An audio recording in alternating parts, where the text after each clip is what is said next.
Hello, and welcome to Introducing Me. I'm your host, Sarah. I started this podcast to get to know other people and lifestyles while discovering more about myself.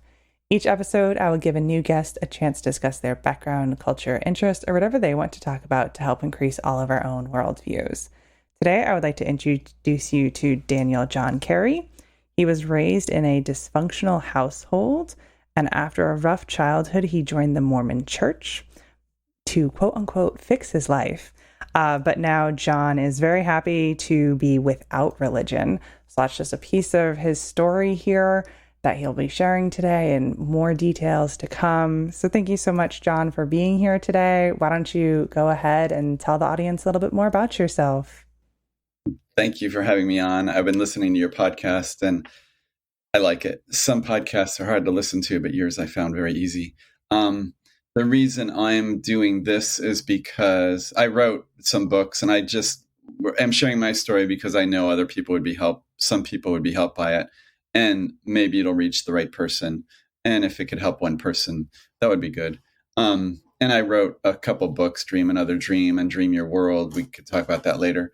And all about redesigning your life and rising up from past tragedies and moving on, discovering who you are and getting into who you are instead of what other people think you should be or, what other people tell you should be.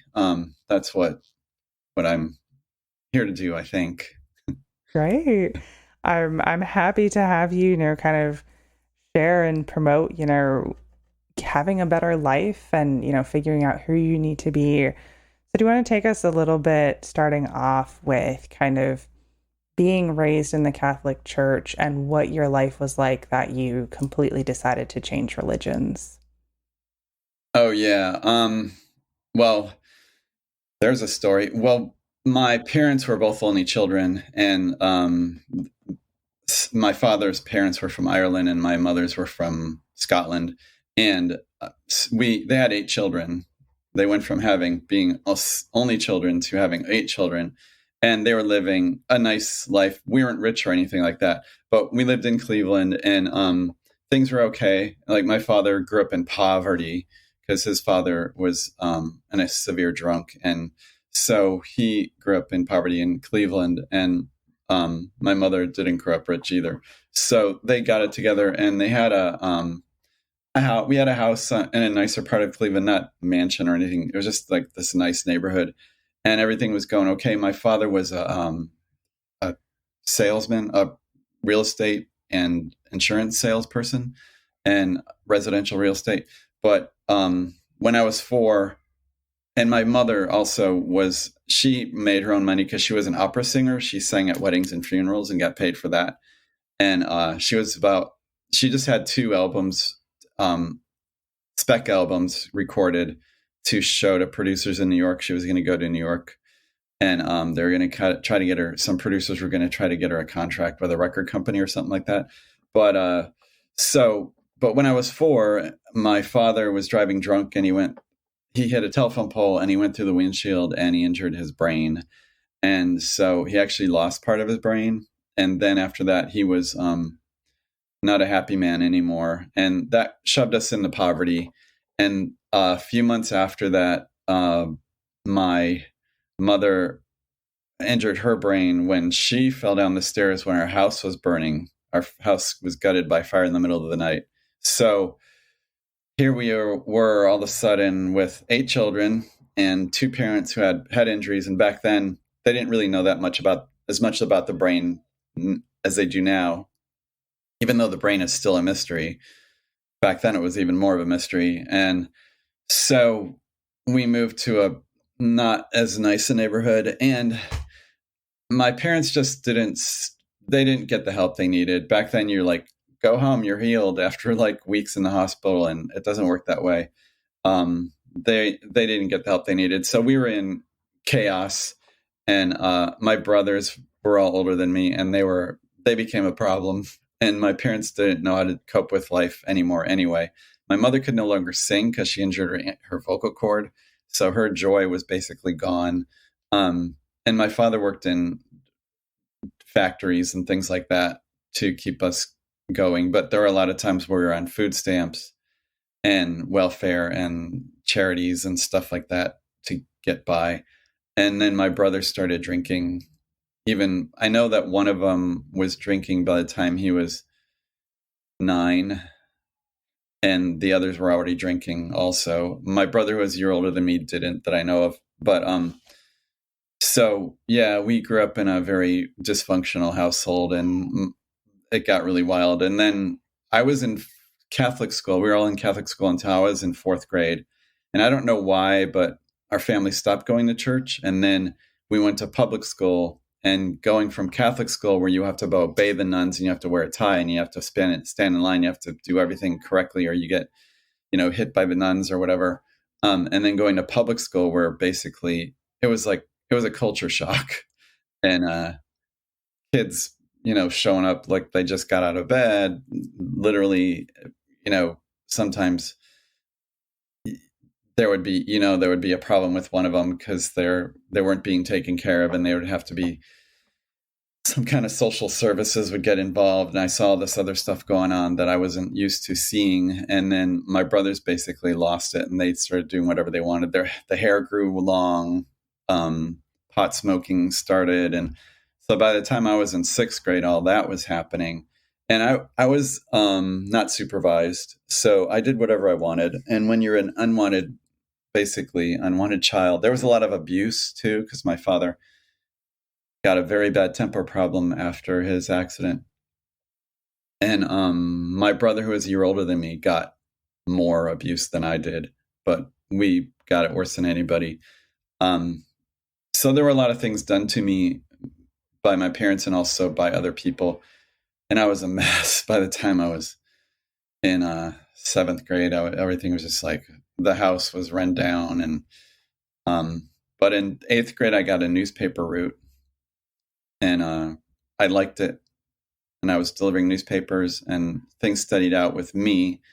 And I started learning how to read and retain what I read. I always got really bad grades until 8th grade, and I started being able to read because I was delivering the newspaper, carrying a transistor radio in the morning, getting up before sunrise and listening to the news on the radio while I delivered. And then I started realizing the newspaper stories were what were on the radio, and I started being able to understand that way. And that's how I learned how to really read. And then I started reading books. And but that was the original, the first part of my background. And by then, no one was going to church, and we were just this wild family. And a lot of the neighbors all the neighbors in our neighborhood didn't want anything to do with my brothers, but they let me hang out with their children, but not my brothers. And my brothers made friends with all the worst kids from the surrounding neighborhoods. And the attic in our house was this party zone with beer and pot all the time. My parents' bedroom was on the first floor in the back of the house that was added onto the house. So they were just like disconnected. My father was always gone, drunk or at the horse races or at the bar or at work. And then my mother slept a lot. Unfortunately, she had very serious mental health issues, and she wasn't dealing with life. But so it went on from there. And one thing that did happen was when I had the newspaper route in the spring of when I was 13, there was a man who managed the apartment complex where I delivered newspapers. And this is very dark, but I won't go into too much details. But he got a hold of me and did things, and it was very brutal, and I didn't know what was going on. And then I abandoned my paper route, and then I started drinking and smoking weed within weeks. I was, hanging out with the bad kids, and nobody even asked me. My parents didn't really pay attention to me. Nobody asked me why I stopped waking up in the morning and going delivering newspapers and stuff. And so it went downhill from there. Luckily, I only got into weed and getting drunk on weekends with other kids. But the rest of my junior high school and high school was very, bad, drunk, like pot smoking kid. When I was 16, I hitchhiked across country after 3 of my brothers beat me up. And they were in their 20s. They were still living at home. They were, a mess because our family was a mess.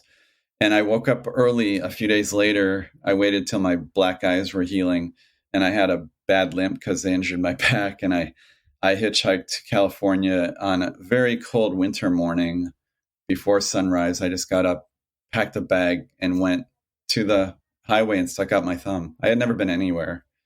And that trip remains like a novel in my brain. And for the first time, I had long conversations with adults. Before that, I was really afraid of adults.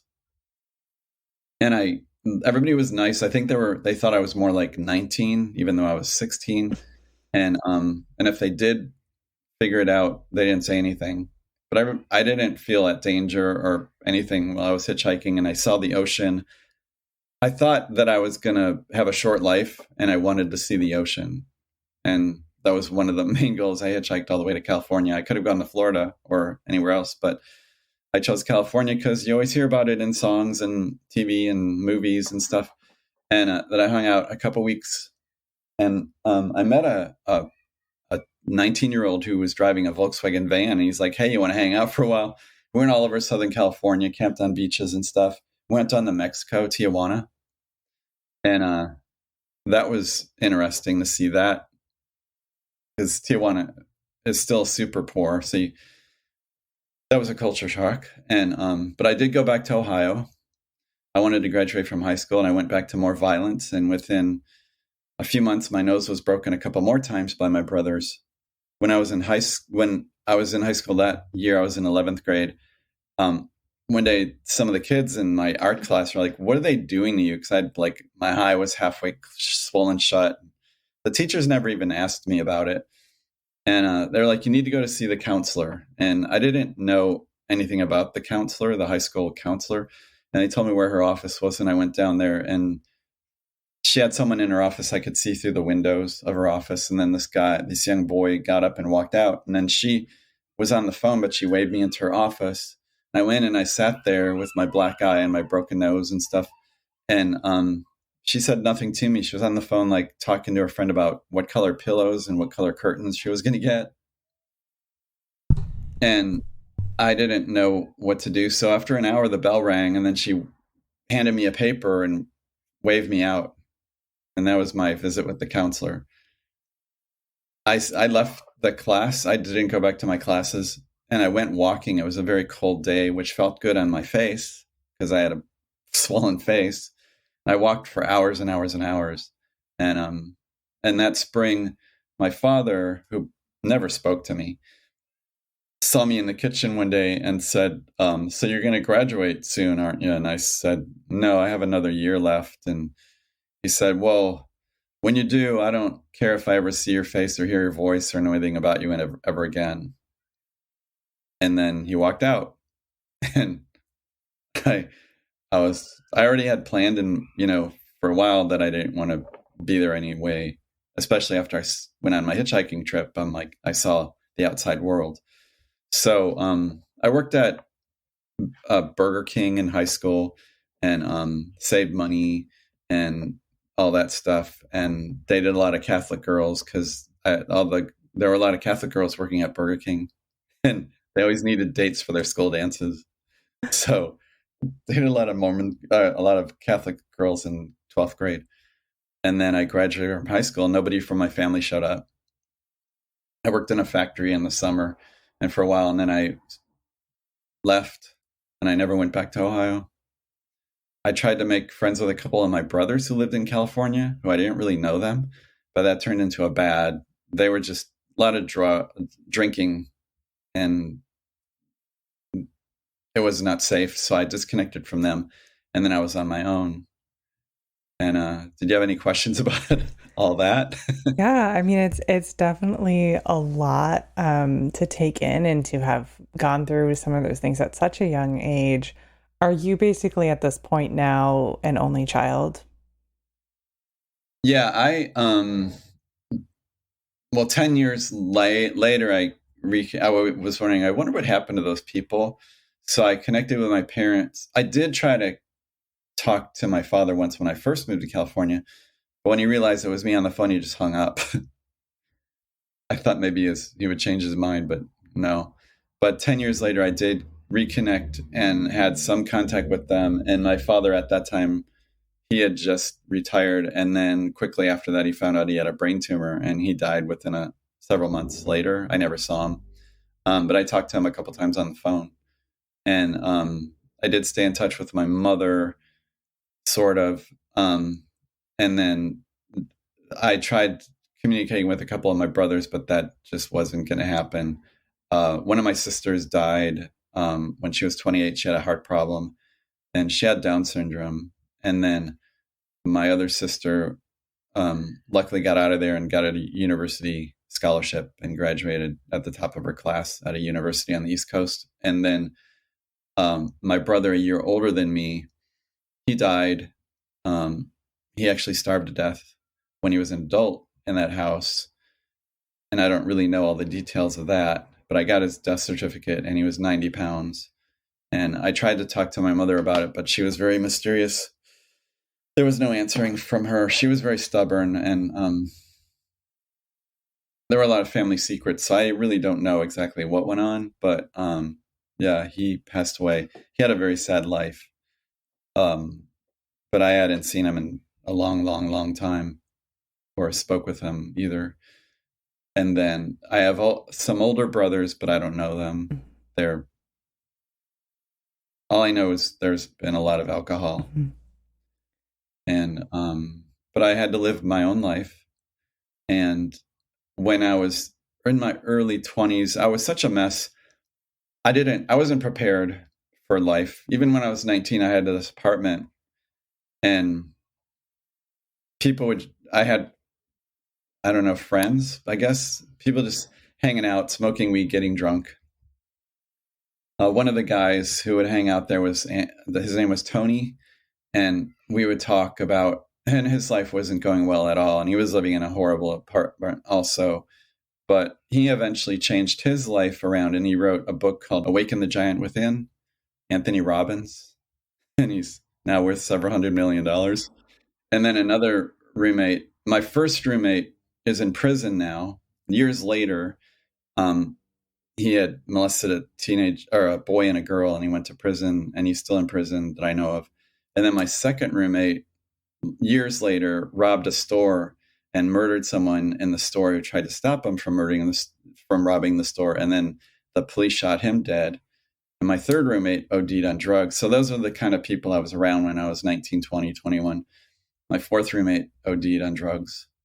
But yeah, that was my life. And I thought, I can't live like this. And I also had a situation where I was just really like out of control and with all these girls. And I was afraid that like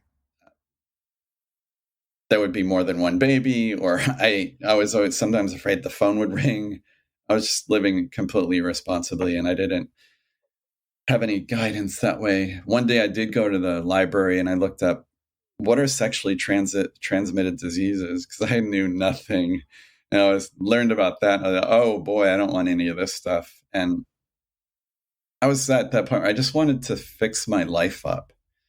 And I met some Mormon girls, and they seemed very nice, but they were strict, and they didn't drink, they didn't smoke, there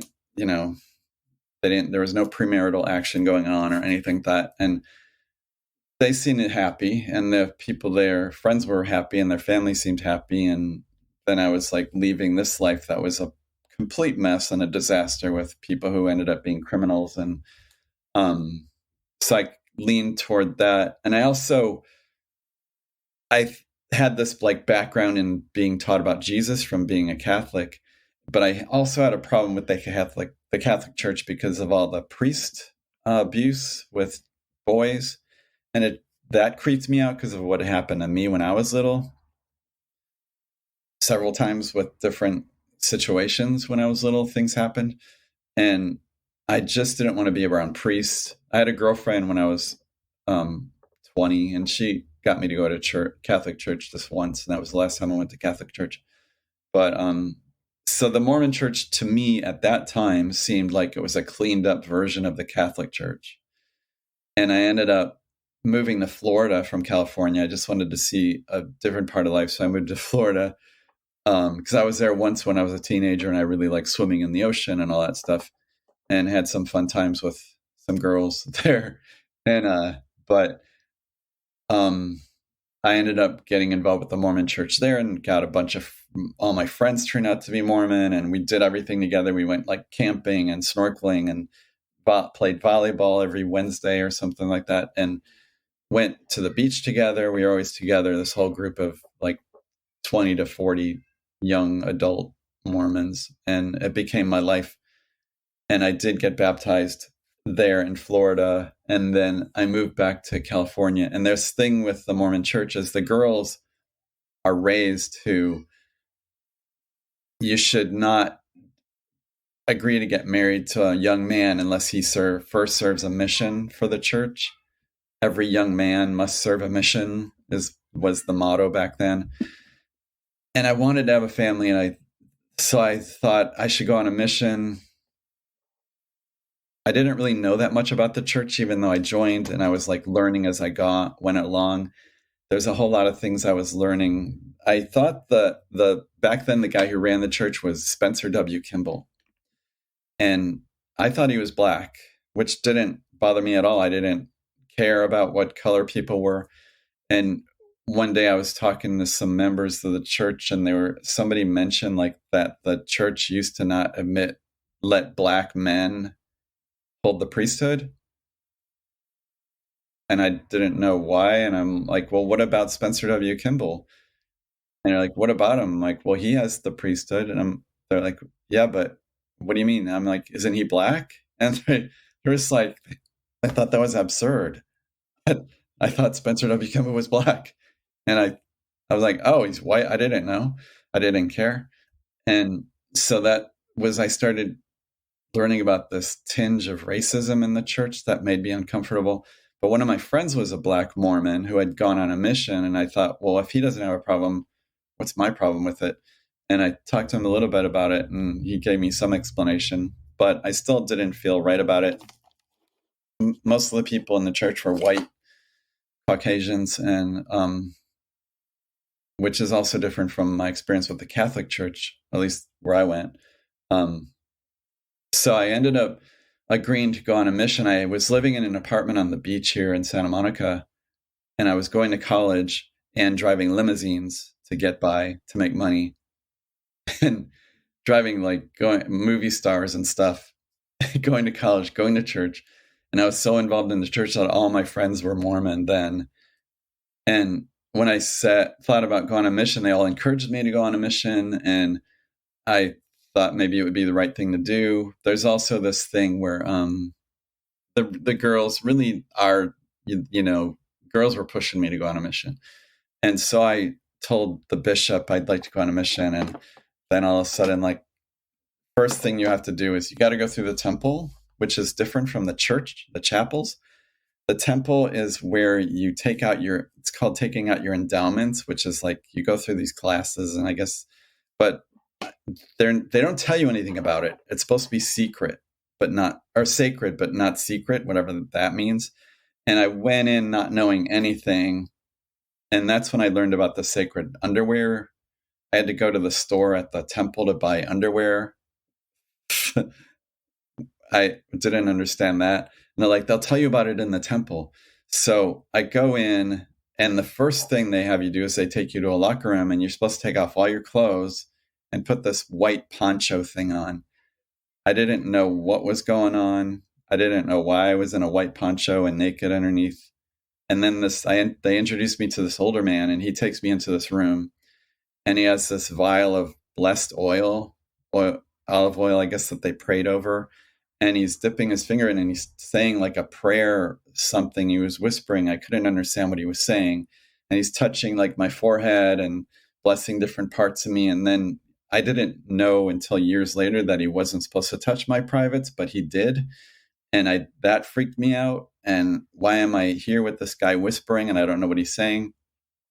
Years later, I found out he was supposed to whisper. He's supposed to tell you what he's saying, because he's blessing your body, your brain, and your thoughts, and your heart, and speak good words. And I think they touch your chin or something. But so then I go out to the locker room, and they're like, okay, now you could put the underwear on. And it's like these long, they go down to your knees, and it's just a regular t-shirt, but there's like these sewn patterns. at the belly button and the breast and on the knee, which I didn't understand. And then they take you through this class. You put all these white clothes on, and then they take you to this sort of classroom and a sort of church sort of thing with this big movie screen. And you watch this thing about Adam and Eve and the creation of the world and the purpose of life. And you commit to serving the church and living your whole life as a servant of the church. And your whole life is supposed to be about building up the church of the kingdom of God on earth. But also there's these handshakes that you have to learn. And then there's these symbolism things, these hand movements. And one of them was drawing your thumb across your neck, and you threaten your life to be taken if you were to tell anyone what you just learned. So, and then you also slit your belly with your thumb symbolically. And you also say something and you bow your head and you say yes. And there was like maybe 50 other people in the room, and I didn't know what was going on. And I'm just doing what they told me to do. And you put this robe on and you put this green apron thing on that represents Adam and Eve in the Garden of Eden. Then they take you to this curtain after all that's done, and you're freaked out enough. And you shake hands, you hold hands with someone on the other side of the curtain. You can't see them. It's a white curtain, and it's a man. And he like whispers stuff in your ear, and you're supposed to like tell him certain things that another person sitting next to you is telling you what to say to that guy. And then eventually the curtain is parted and you're taken into this big room, which is the celestial kingdom room. And it's just this like big white living room with chandeliers that cost hundreds of thousands of dollars. And that's supposed to be like a spiritual room, and you're supposed to be happy, and everybody else is there. And I could tell that other people who also had been through the temple the first time were as freaked out as me, but you had committed not to talk about it, or else you threaten your life to be taken. And so I didn't know what to do, and I was wondering what kind of people I'm around, and I was like, does the church have a group of assassins who kills people, who tell the secrets of the temple? And I didn't think anything in the temple was that like shockingly secretive. The weirdest thing was the thing about having my body blessed by some old guy saying prayers, whispering prayers and touching my body parts, which they should have told me about, but you can't be told about anything. So then I went on my mission, and I got called to the New England mission, which wasn't very much different from Ohio, where I grew up, as far as the plants and everything. But the people are there. It's a different kind of a culture than what I grew up in. And you spend a couple of years, you get assigned a roommate who you're supposed to be with 24 hours a day. You don't know them. You never met them before. And every couple of months you get switched to another roommate. You get switched to another town. And all you're supposed to do is all day long try to find people to learn about the gospel and try to get them baptized into the church. And it was supposed to be a very spiritual experience, but I didn't feel anything. I just thought I was on a mission doing this sort of like a recruiter for the church. You have to dress in a white shirt and tie every day, except for Monday. You can go and do your laundry and like go grocery shopping. And I was with people a few years younger than me, and they had never been away from mommy and daddy. A lot of them didn't know how to cook. I had been a private chef when I was 20. I was Peggy Lee's butler, which I was at that time. I was working when I was 19 and 20. I was working on movies as an extra, and I had braces, and I looked really young. So they're always booking me on TV shows and movies to play a teenager, like a high school student or whatever, in the crowd scenes. And then there was a big strike in Hollywood, and I signed up with a temp agency. A friend of mine did it, and he's like, you should sign up with the temp agency. They just get you work on offices and things. And so, and sometimes you work in a factory doing something. But one day the temp agency called me, and they're like, hey, would you mind working in a private home? This woman needs help with her stuff in her office that she has in her house. And I said, yeah, sure, fine. And then I went, and it was Peggy Lee's mansion up in Bel Air. You know who Peggy Lee was? Yeah, a singer she was popular in the 60s and 70s. But now she was older. She was in her 60s, and she was a recluse, and she basically had no family. She had a daughter, but her daughter left town a while ago. I guess they had a big fight. And so then I was with this rich lady living in her house. She asked me to move in. She's like, "Hey, could you cook?" Her butler had just quit, this guy named Bernard Lafferty. And so I'm like, I guess. And I kept my apartment, but I lived there for like 5.5 months. And it was crazy. She spoke about it in her interview. She had problems with alcoholism and drugs. But when I was living there, she was supposedly sober, but really she was on a lot of pills and her mood swings were crazy. And she was never not home. And she started telling people that I was her son. She had a maid, an assistant, an accountant, two other women who worked there, and then me. And there was this lady who hung. I took care of the kitchen and the food, and I made food all day and went grocery shopping and stuff. But there was this one lady who hung out at the house and with me a lot, and she would like help me make food, or like we would just hang out and talk and doing stuff. And I didn't know who she was. Her name was Doris.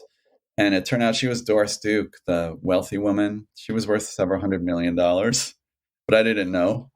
And I think she enjoyed me because I had no idea who she was. And I thought she was somebody who worked for Peggy Lee before me. And then Bernard Lafferty, the former butler, was always calling me and telling me how to do my job. And we would talk and stuff. And after I quit, Bernard went back and worked for Peggy Lee. And then eventually he worked for Doris Duke. And then when Doris Duke died, she left him $450 million. There's two movies about it. One is with Susan Sarandon and Ralph Fiennes playing Bernard Lafferty and Doris Duke. And the other one's with Lauren Bacall and Richard Chamberlain. The one with Lauren Bacall and Richard Chamberlain is completely ridiculous. It makes Bernard out to be this evil guy who like made this old lady assign her will over to him. The one with Susan Sarandon and Ralph Fiennes is more real.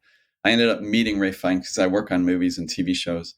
And I told him, I know Bernard. And he's like, you knew Bernard? And he wanted to know everything I knew about Bernard because he had played Bernard in a movie. And he's like, I never met anybody who knew him. And, but yeah. So anyway, do you have any questions about all that stuff? Well, I mean, I think it makes sense with the background that you have, why you went to the Mormon Church, why everything seemed to be like, this is the way to get out of the life that I'm in, even though, you had these moments of, working but weren't necessarily surrounded by the best people. So no. What's kind of the after been like, because you are no longer with the Mormon Church? Well, I stayed in a few years after I came back from my mission, but it was like I went to a singles ward, which is all the young adults who aren't married yet. And you're supposed to like go there on Sunday instead of a regular family ward with married people and children. And I dated a lot, and I ended up, but there was a situation. I also went to Brigham Young University in Utah for a while, which is all other experience. I dropped out. Brigham Young was this really extremely racist man back in the 1800s. I didn't know his history until later, but he was extremely racist, and he had ordered like people killed, including some American Indians. And his attitude toward African Americans and anyone with dark skin was that they were cursed by God. And but I ended up, my situation was, once I got off my mission, I thought, oh, I'm good. Now I could like get married. But it turns out there's a lot of Mormon girls whose family don't want them dating a convert. They want their daughter dating a legacy Mormon. And I didn't know what that meant. They want their daughter dating someone and marrying someone who grew up Mormon and has a Mormon family, and the two families could blend together and all this stuff. And there was a girl who I really liked a lot, but her mother was dead set on not letting her marry someone who was a convert. She was to marry a legacy Mormon, and it was a serious thing with her.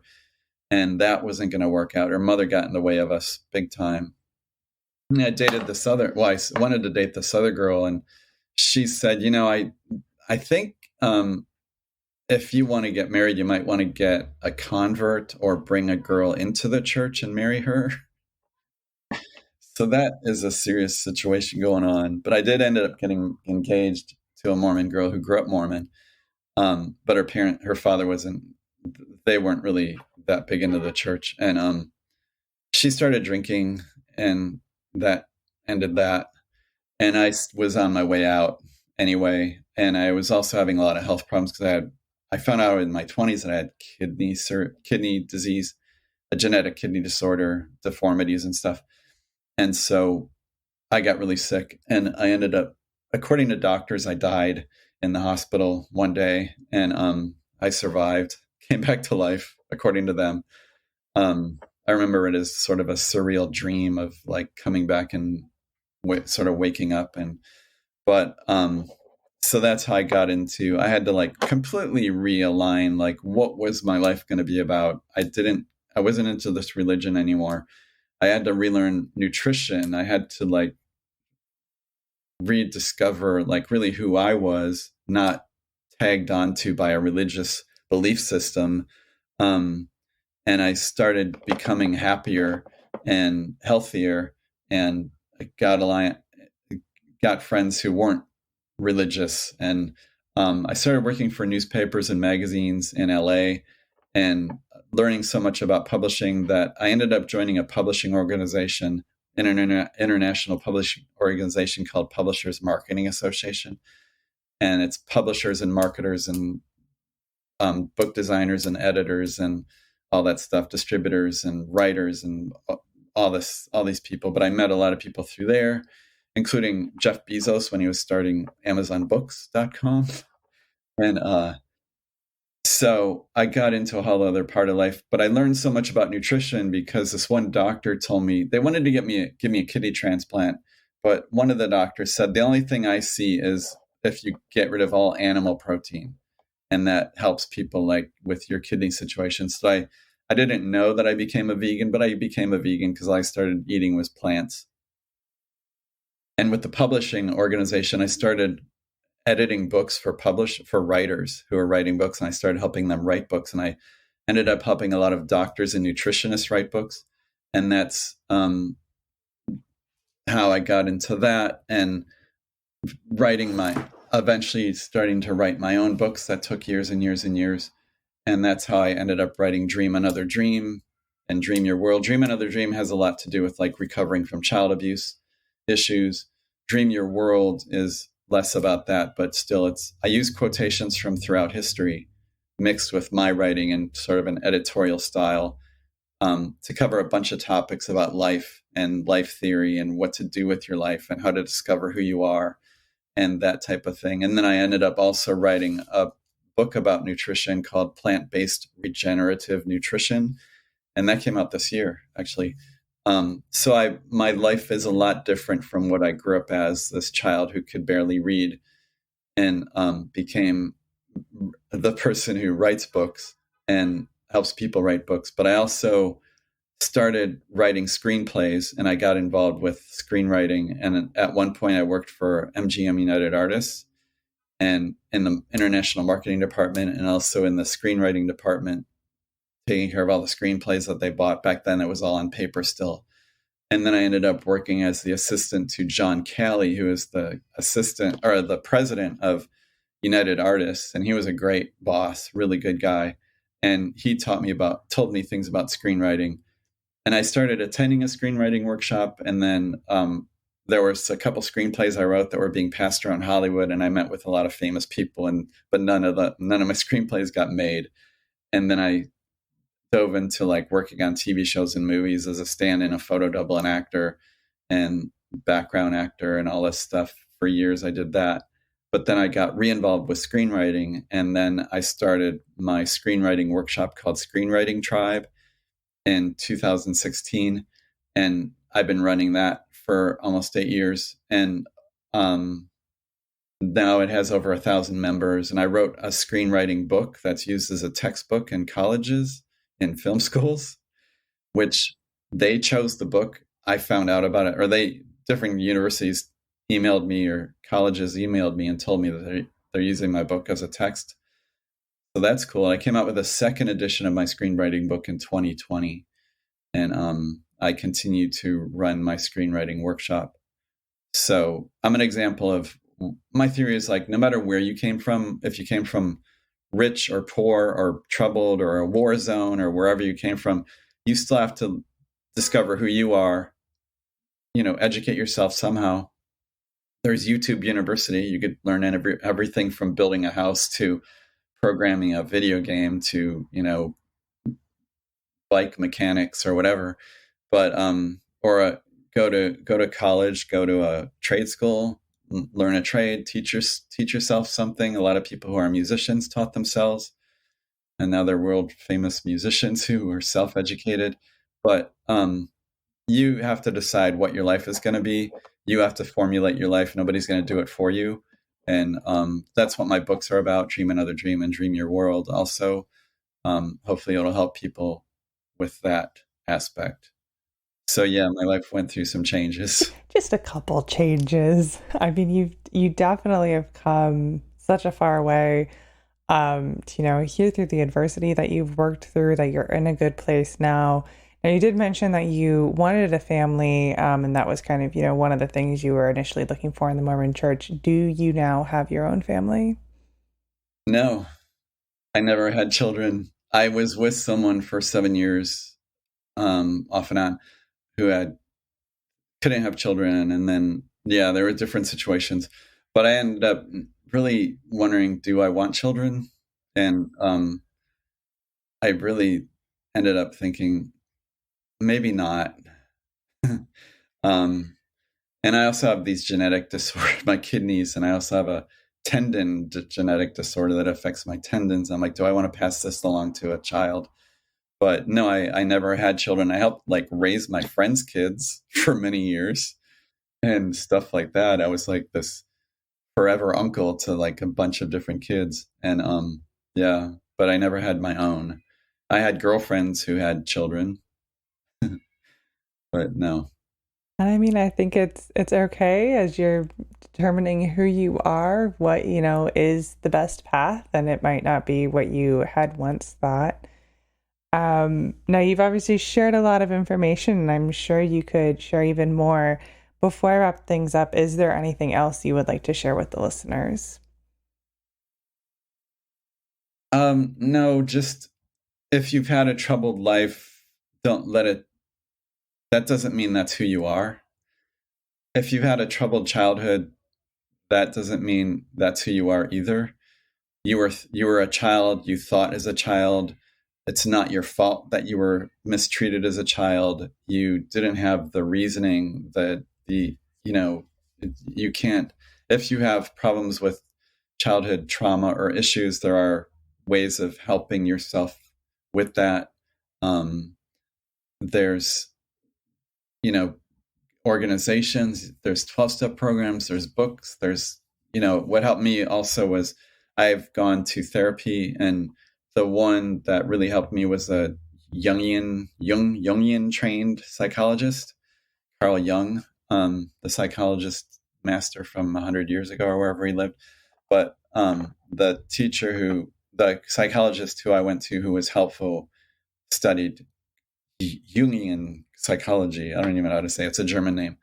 But yeah, seek out what will help you advance and get away from your troubled past. Or even if you didn't have a troubled past and you're trying to figure out what you want to do with the rest of your life, take care of yourself. Stay away from drugs. Luckily, I didn't get into drugs. Just marijuana and pot or drinking when I was younger. But plant-based nutrition, my book, Plant-Based Regenerative Nutrition, might help you. My Dream Another Dream book might help you. But yeah, help yourself and go to the library, see what books you gravitate toward, see what your interests are that way. That might be helpful. And create the life that you want to lead. Yeah, I think that's some great advice for lots of people to be able to hear, whether, like you said, it started with a troubled life or it's more just trying to figure out who you are. Now, at the end of all my episodes, I do ask my guests a random question. So my question for you is, what are your must-have snacks for a road trip?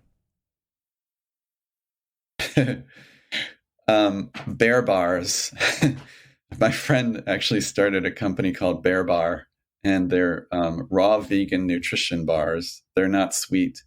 They're like a salad snack, but I've been eating those recently. But I always have to have, because I have kidney disease, I eat very cleanly. I have a garden. Sometimes I make stuff and bring it with me. But it always has to be plant-based. Oranges. Bring oranges.